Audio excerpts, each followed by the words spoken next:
Welcome to Daditude, episode 4. I am here with my friend, my co-host. He said he's not a genius, but he's above average intelligence. The great Jericho Green, the hilarious Jericho Green. How you doing, my friend? Great, man. Doing good. I will strive to get to that genius level, but I just don't think I'm there. You can join us up here. You can join us up here on Genius Mountain. You'll get there. I believe in you. I think I just need to be more eccentric, because geniuses are usually pretty eccentric, like with the way they dress, like a Kanye West is really weird, or like an Einstein where it's the same outfit every single day. So they either give it total attention or none at all. You know, something needs to be more eccentric about me. I think you can tell someone is crazy by their hairdo. Right? And I don't just mean the purple and the blue hair. You know, sometimes you see some really wacky haircuts. Remember when Jerry Rice had cornrows, but they started like in the middle back of his head? When he was on the Raiders, he had cornrows, but they started by his ears. Yeah, let it go, man.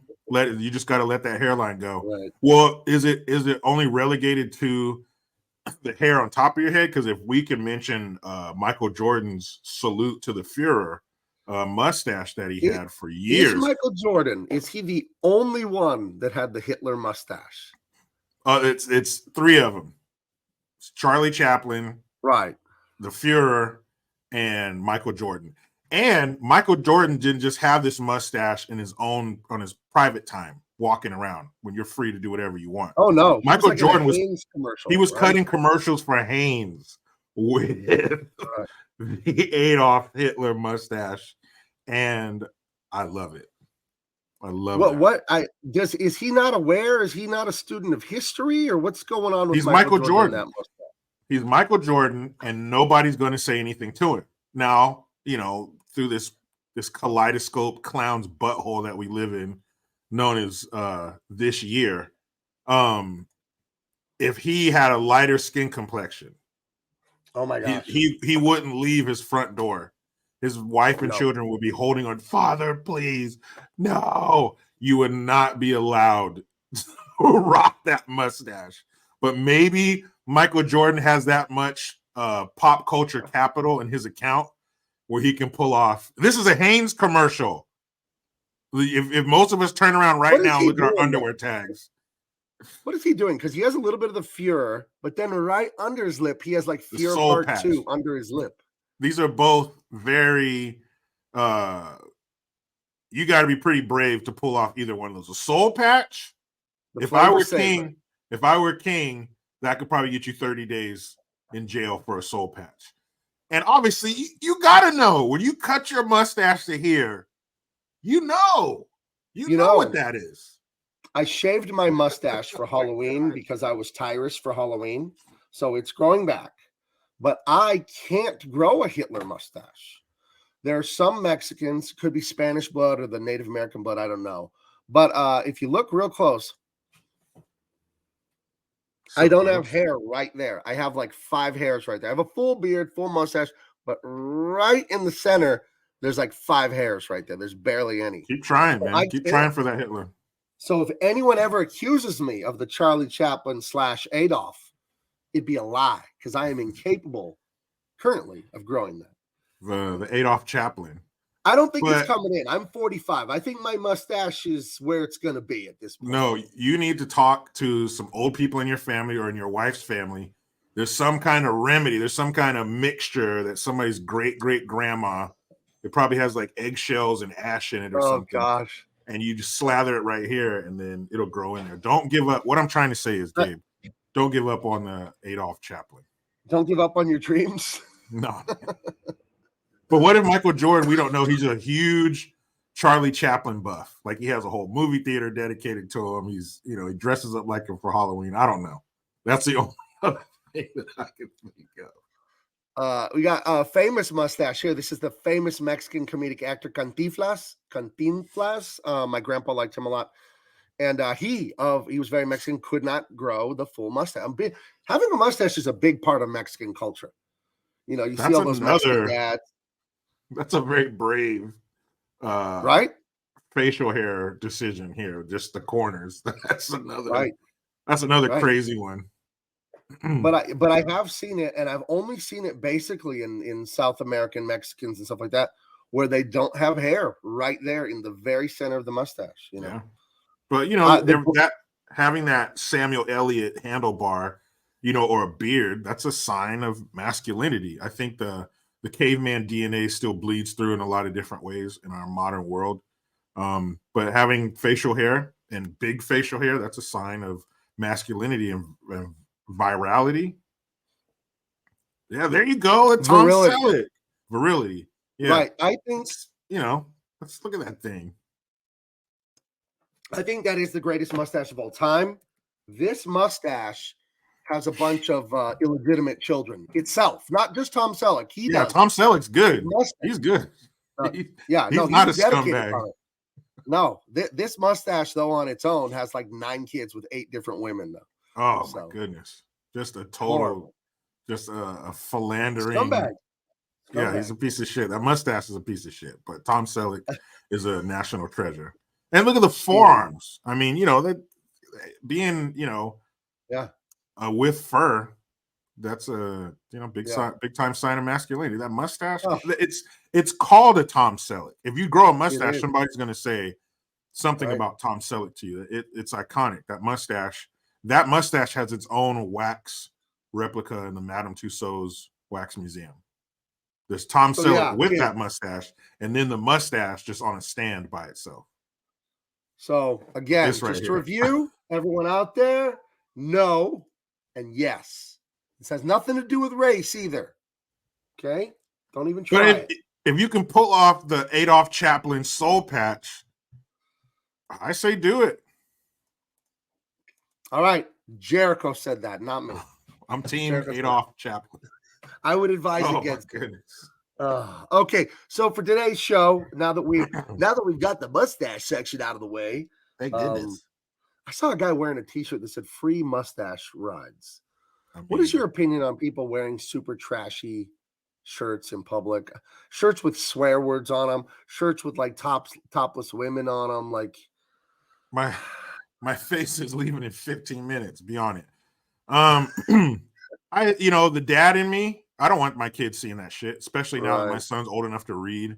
And I was just I took him to the movies the other day, and these 90% of the audience, it was the 5 Nights at Freddy's, and 90% of the audience were kids between the ages of 12 and 14 whose parents had dropped them off. The rest of us were parents bringing our kids. That is the worst age group in human history, is a 12 to 14-year-old, the most obnoxious little shits, little attitude-filled shits in the world. So throwing raisinets and kicking chairs at the movie. Yeah, it's just little bastards. And you could wring their neck with 2 of your fingers.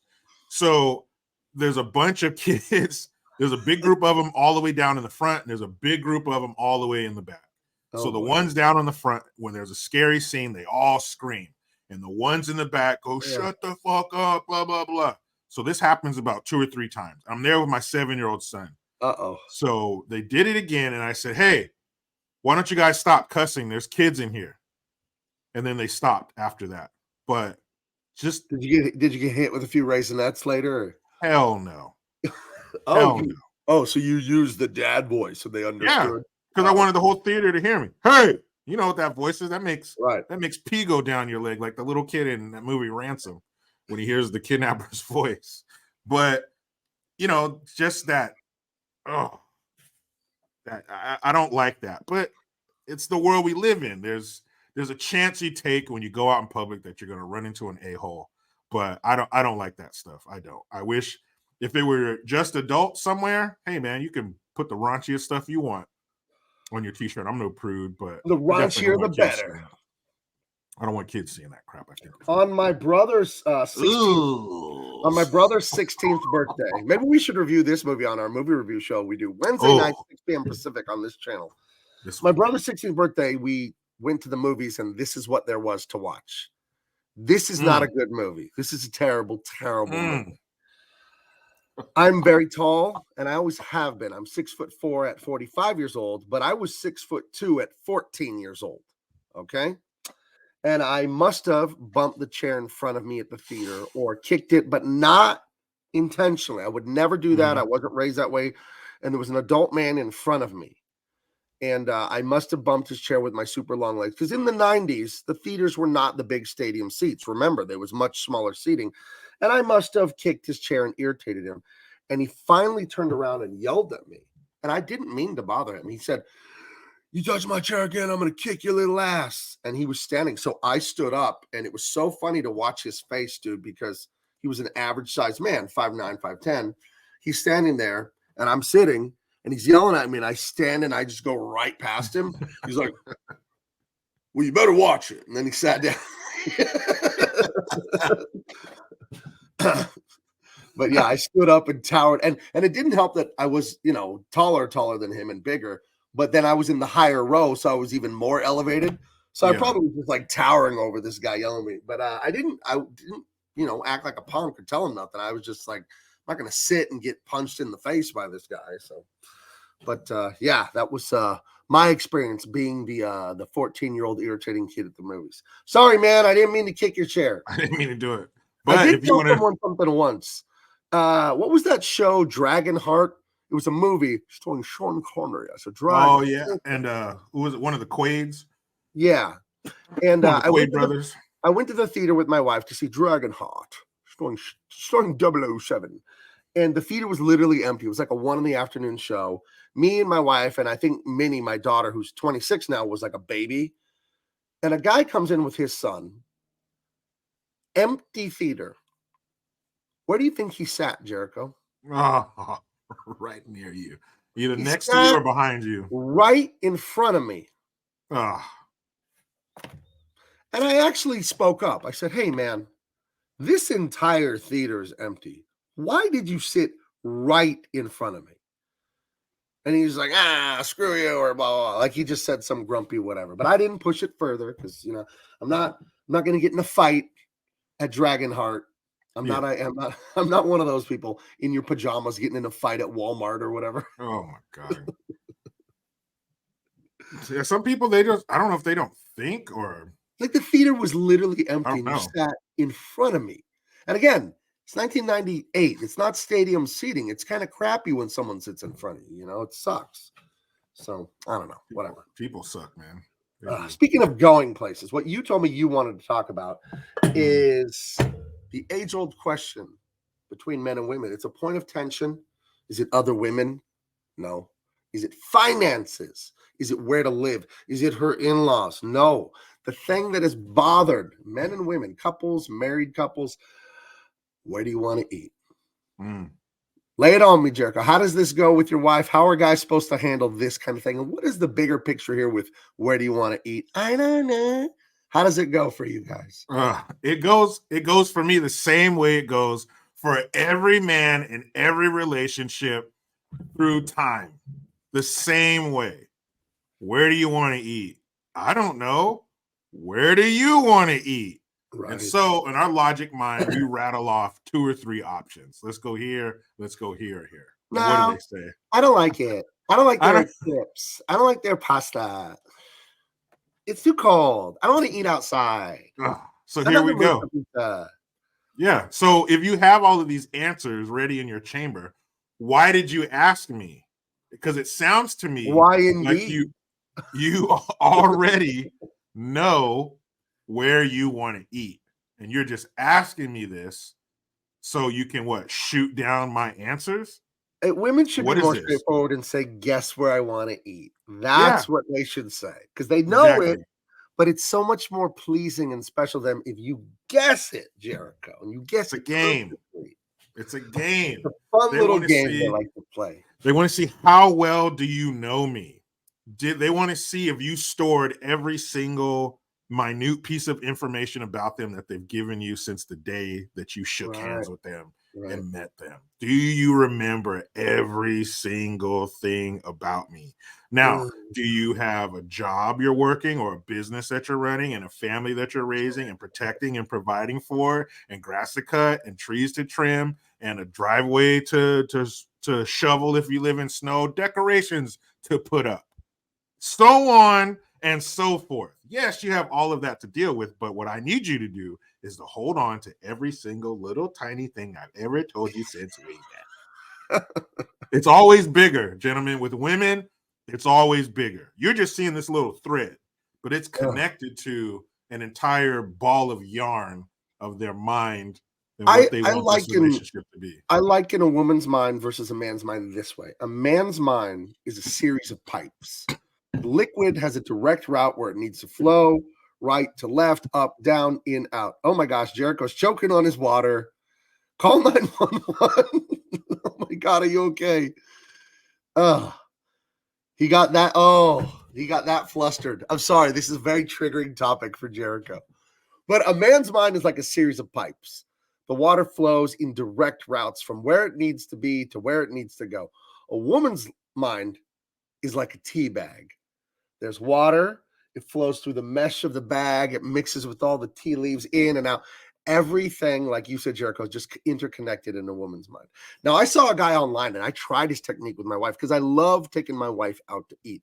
I realize I'm a feeder personality. I love to feed people. If you come to a party at my house, the food is going to be good. Like I'm going to get it catered good. Yeah. It's going to be homemade. Like you come from a food family too, with your dad being a cook, my dad being a cook, my mom's side owning a restaurant. I love to feed people the best food I can get my hands on. And so I love to take my wife out to eat. It's like our little thing. We do it, a couple times a week. And I saw a guy online. He thought he figured out women's nonsense, and it didn't work for me because my wife caught on. He said, do this. He said, do this. Oh, you're going to love the circle because it sounds like it'll work. It didn't work for me. He said, do this to your wife or girlfriend or both. Kidding. He said, guess where I'm taking you to eat. And then when they guess, you say, yes. How did you know? And then take them there. And I must have not sold the yes very well because my wife saw you did that on purpose. She figured out instantly that it was all a ruse. But I thought in my head, oh my gosh, this is the hack. Let them guess and then say, yes, how did you know we were going there? And it didn't work because women are too clever. When it comes to lying, there's no one better than women at lying. They understand lies, they tell lies, and they know when you're lying. Men are not good liars. But I wish it would work, but I don't think it does. My wife, if I told her that, or let's say it was a surprise. My wife is terrible at surprises. She won't let you surprise her because she's going to have 58 questions, and pretty soon you're just going to go, you know what? This is what it is. Like, why won't you let me surprise you? Why won't you let me cherish that moment where you realize what the surprise is, and I can watch the happiness come over your face. On your face, if you want to get gross about it. I can watch the happiness come on your face. But we like you said, you're a feeder. We like to make our women happy. My thing, and I would recommend this for any man, be a good listener because your wife's going to tell you what she wants. So if my wife says, oh, I was looking at these, or, oh, this is cute. If we're somewhere, this is nice or whatever, and she does that to a million things, but just pick one of them that she really likes, something that's in line with, something like if she likes certain kind of things or certain animal, pick the thing that she's going to like, distract her and go up to the person, take one to the counter and say, this is for my wife, but I want to pay for it. I want her to see.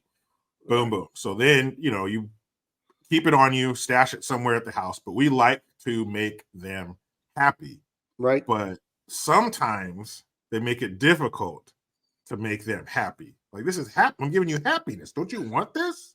Yeah, I want it, but I want you to go through this complicated spider web of a maze to get it to me. So I think what they want when they ask the age-old question, where do you want to go eat? They want one of two things. They either want you to guess the first one right away, which you want, Right. or they want you to make a decision. There's games they play that they want to see. They want to test your manliness. Test your they're giving you competency. Can he lead? Can he come up with a plan? They're checking your pH is what they're Right. doing. They're seeing if you can make a decision. And eventually that's what you have to do. Because not only is that what they want you to do, but if you don't make a decision, you're going to drive yourself crazy. You're going to drive yourself insane going back and forth about where we're going to eat. You know what she likes? Right. You know your spot. You know where to go. Chorizo con huevos. That's what she likes. Take it. Well, yeah, that comes later though, or before. You want to work up an appetite, or maybe you like stuff sloshing around in your stomach while you get it on. You know, that's the move. I've said this before online. For those of you married out there, you're celebrating a birthday and anniversary, all this and that. You're going to go out to the fancy restaurant and all the stuff. You're going to come home and get a little frisky. Do that first. Get it on first. I'm telling you, I know it sounds backwards. Get it on first, then go out for the dinner and all that. And here's the logic. You go out. I don't drink alcohol, but many people do. Most people do. You go out, you drink a bunch of wine, you eat a bunch of appetizers, steak, salad, dessert, you fill your belly up to the gullet. Then you come home and try and get horizontal. Things may not go the way you wanted if you get like that first. Capiche? Gabiche. Yeah. So I'm saying. That's a great idea. I'm saying. That's a great idea. That's the move. But if you're in a situation where, let's say, it's a babysitter situation, so you're waiting for the babysitter to show up. Tell them all to wait in the car. We'll be out in 15. Take the kids out in the car in the driveway. Take around the block a few times. Give me 20. But yeah, that's a great idea. If that fits or that works, definitely, knock that out. Right, imagine then you have the wine, you have the steamed mussels, you got the pasta, the salad, some soup, you got the amuse-bouche, you got the baked Alaska, maybe some skewers. Then you come home and try and get frisky. Dude, that's a lot of food, man. That's a lot of burping and farting that you don't want happening. Okay. Well, maybe that's if that's your thing, if burping and farting is your thing, then maybe you want to try it that way, because people, they get freaky. That's a little too musical for my tastes. Right. So yeah. So anyways, sorry about the detour there. You were saying that women want you to make a decision. They want to see your competency and your leadership. So what is it really about when they're like, oh, no, it's a test. It's all a test. It really is. You know, not to compare women to children mentally or anything, but your not children. To compare them to, but to compare them to. Not mentally, but your kids do that too. Your kids are always testing you. They're testing you to see what they can get away with. And I think your woman's testing you to see what you got, to see if you still have it, to see, even though, they may have just tested you on the same thing 7 days ago. That's just how it works. That's the back and forth. That's the game that we play. This is how to continue the chase, even though you've already gotten her. Right. And I think men who are being ignorant and being like immature themselves would get irritated about the testing from women. But you have to understand, this is the natural order. This is good. This is normal. This is how it's supposed to be. Because a woman is dependent on the man, whether they want to admit it, or whether they're a girl boss or whatever. They're dependent on us for provision and protection. They are emotionally, that's wired into them. So, and we're not dependent on someone else as men, not the same way. We think, well, if I was alone in the woods, I could chop down a tree and I could build a cabin and I could hunt and I could fish and I'll do it. I'll take care of me. You know what I mean? Women don't look at the world that way because they carry children for 9 months and then breastfeed them. So they're built different mentally. And I think they have to keep testing us because we are their lifeline. So don't get irritated. It's a part of the natural order. It's how it's supposed to be. It can be fun. Make a game of it. Make it funny. That's what I try and do about it. I tease my wife. So, that's another thing I want to talk to you. Oh, go ahead. I'll get to the teasing. Yeah, just real quick. That's also a way for us, as far as proving that we still have it, or proving, that we still are chasing them, is because, all this is wired back to our caveman DNA, but we can't we can't pass that test and show what we still have with pelts. We can't go out and kill something and bring a skin or bring an animal home, like we used to. So this is the New World version But I of that. can make reservations to PF Chang's, so we're not waiting like assholes for an hour and a half with the other people. Then Walk past all the people sitting on the bench. That's right. Yeah. By the way, PF Chang's, it's not bad food. It's not very good either, but it's very expensive. So I don't recommend it. Don't recommend PF Chang's is all right. But it's just that you're paying for the ambiance. It looks cool, the design. You got a little wait to be seated. There's a hostess and shit like that. But you know, if we just break it down to the food, it's not like I'm not a fan of like the big chain restaurants. I've been to Cheesecake Factory once, and I don't ever want to go back. That's got the worst menu on earth. You can't be good at cooking 8,500 things. Yeah, it's no like it's a book. Yeah, it's. What'd you think of the ending of the of the cheesecake menu? You know, goodness. But yeah. Oh God, I forgot. What was I gonna say? I was gonna playing games. Oh, here's a little side note. I think we'll end it on this. You know, we like to go like 20-something minutes on these, maybe about 30. Teasing your wife, teasing her. I don't know why. They love it, and we love it. And I was telling you before the show, it's like sticking your fingers in the flame of a candle real fast, seeing if you can not get burnt. Do you tease your wife? And how often do you go too far and get yourself in a little bit of trouble? You know, I'm always messing with my wife. I'm always it's fun. Just saying little things to them. You know, or if they say something to you, you know, you say something like my wife, she'll, if my phone buzzes, oh, who's that? Your bitch. I'm like, yeah, can you give me a minute? Can I talk to her? Why are you bugging me? You know, something like that. And she's like, why would you see that? You know, just little games like that. And it's hilarious. It's so funny to mess with them. And she'll mention something. Again, comes back to listening. She'll mention something. I'll do it. And then I'll let her think that I did it. Oh, did you do this today? No, I didn't do it. Baby, why didn't you do it? And then she goes out there and she's like, why'd you let me say that to you? Why'd you let me be an asshole? You know, so yeah, it's just have fun, man. There is, you know, there's teasing and then there's going too far. There was a famous internet video like 10 years ago. I'm not going to look it up, of a guy and his son on like a four-wheeler, like an outdoor, like an ATV kind of thing. And he's a little boy. He's like 7. And he puts him on there, and the mom is in the back. Oh, Field, and they're revving. It's like, you like that? You like? I'll start the engine. And then the mom does something. She's not looking, and the boy gets off the ATV, and a dummy, a life-size dummy with the same outfit and jacket and everything of the little boy is on the ATV, and the dad's whoa! And the ATV drives and flies off a berm, goes into some trees, and then they have a pyrotechnic where there's a giant fire explosion. But as the ATV is like, oh no, getting away, the mom's chasing it all desperate, this and that. And then it blows up and she's just like, oh, my baby. Like she just thought her son was blown up and then roasted. Yeah. And then this, you know, and then it's like, it's a joke. She's like, no, don't touch me. I am so done with you. I would say to men, that's too far. That's not the kind of thing you want to do. You don't fake the death of your son. It's a bad idea. Way too far. It's a bad idea. But I will. I hate to admit this, but I will admit it. Making them jealous. There's a perverse pleasure you get out of it. And I don't know. Maybe it's an ego thing. Like, yeah, she does want me. But I am Arab half. And I have noticed when we're out in public, those are the women that are checking me out the most. And my wife has picked up on it too. Anytime we see a woman like in a hijab or anything like that, it's turning heads. I'm not even kidding. And I always make sure she knows too. You know, I always make sure. And I always tell her, like, you better behave. I'm going to put you in one of those. You know, put you like this if you don't behave. Put you, get you in that Carhartt burqa. Right. She's be like, yeah, right. Like, okay, that's 2 now. That's Keep 2. You want to do another one.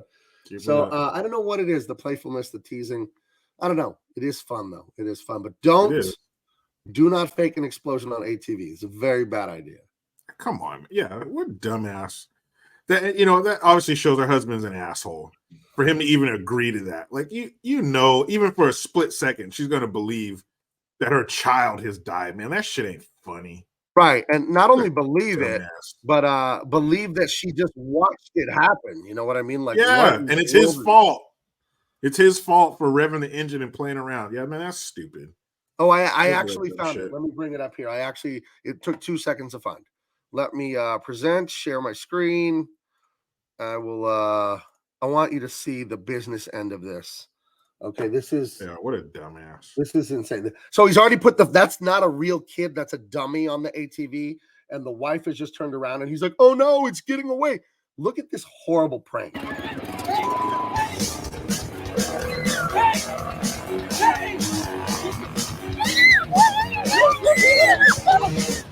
at that rant. What the Babe, stop. Bruh. Oh, honey. Oh my God. Oh my God. You think your kid's dead? It's not funny. I know. That is not funny. I know. It's kind of funny. It's kind of funny. Now, I've never ever been banished to the couch. I'm not a pussy. I would never put up with something like that. That's an out of order household. My wife's not grounding me or telling me something like I'm a damn child. But I would say this guy, for his own good, should just go stay at a friend's house for a day or two. Yeah. He just, you come to your friend's house, you knock on the door, you open it. Jericho, what's up? And he's just like, Gabe, I fucked up, man. Got a little overnight bag. Hey, come on in. I got some Hungry Man microwavable dinner. Yeah, that's where you go to your single buddy's house. And man, that's stupid. Can you recover from that? Yes. Because the kid wasn't hurt or worse, but yeah, man, that's just a dumbass. It's like trauma to her because your subconscious doesn't know the difference between reality and fiction. And it's like you put her through thinking she watched her son get annihilated. Like, what are you doing? That's insane. You could destroy things in a prank, but like maybe a car from the junkyard, destroy that. Don't destroy anything that matters. Goodness. So tease your wife. But don't do that. Far. Don't go too far. As long as she's laughing, you're good. Right. That's a good measuring stick. As long as she's laughing, you're good. But yeah, man, you got to keep it fun. Right. And when she's laughing, you're laughing. That usually ends in something else. So everybody wins. Right. Yeah. Guys, marriage, family, there's nothing like it. And your woman's going to test you and take joy in it. Don't look at everything glass half full. Like, I'm glad I got a woman who's acting feminine and testing me because it means she believes in me or she wants to. And I'm going to prove myself to her over and over and over in the rest of our lives. I'm going to prove myself to her. But think about a life where you didn't have to prove yourself and earn it every day. And you could just get emotionally fat and complacent. You don't want that life. You want to be tested. I love weightlifting. And one of the concepts for me is always strength is only built through resistance, right? So we only become strong when we have problems and challenges to overcome. So, okay, is there anything else you wanted to say about where do you want to eat? It's about lunchtime. Where are you going to eat today, Jericho? What's for lunch? I'll be eating at Cafe Green. It's about 10 feet away. Great staff. Is it, past the atrium there near the baby grand that you have in the background? Are your servants preparing lunch? Yeah, they're all Nigel and the staff are preparing my midday feast right now. So I'll probably wash it down with a nice Cabernet Sauvignon. Is that the ravioli with the walnut reduction sauce and the and of course glazed lamb chops. I don't need light. I'm gonna have a nice light lunch today. Or the demi-glace or mint? Both. Mint jelly and a demi-glaze.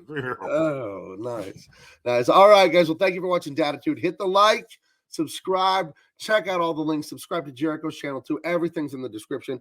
And we will talk to you guys later with more advice on why marriage is worth it. Damn it. It's worth it to be a man, to be a husband, to be a father. It's the best thing you can do with your life. We'll talk to you later. All right.